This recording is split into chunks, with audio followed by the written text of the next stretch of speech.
హోంశాఖ మంత్రి వంగలపూడి అనిత సకినేటిపల్లి మండలం అంతర్వేది లక్ష్మీ నరసింహస్వామి వారిని దర్శించుకుని అనంతరం అన్నవరం శ్రీ వీర వెంకట సత్యనారాయణ స్వామి వారిని దర్శించుకున్నారు. ఆలయంలో ప్రత్యేక పూజలు నిర్వహించారు.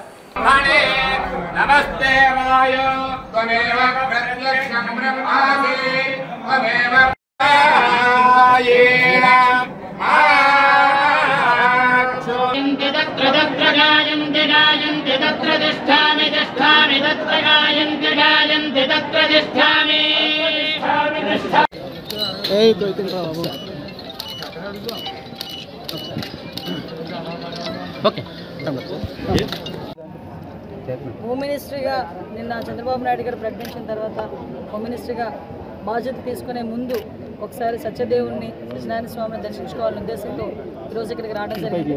నాతో పాటు మన లోకల్ ఎమ్మెల్యే సత్యప్రభ గారు, అదేవిధంగా ఈవో గారు అందరూ కూడా ఈరోజు వచ్చి దర్శనం చేసుకోవడం జరిగింది. సత్యదేవుడు అనేసరికి సత్యంగా ఉండే దేవుడు. ఆ దేవుని కృప వల్ల ఈ చుట్టుపక్కల ప్రాంతాలందరూ కూడా చాలా సుభిక్షంగా ఉంటారు. ఆ దర్శనం చేసుకుని ఈ రాష్ట్ర ప్రజలకి మంచి చేయడానికి మా అందరికీ కూడా క్యాబినెట్లో ఉన్న మా అందరికీ కూడా ఆ సహనం, ఓపిక, ఆరోగ్యం ఉండాలని మనస్ఫూర్తిగా కోరుకుంటూ, అదేవిధంగా చంద్రబాబు నాయుడు గారికి, పవన్ కళ్యాణ్ గారికి కూడా ఆ సత్యదేవుని ఆశీస్సులు ఉండాలని మనస్ఫూర్తిగా కోరుకుని దండం పెట్టుకొని ఈరోజు మీ అందరి దగ్గరికి రావాలి. Thank you madam.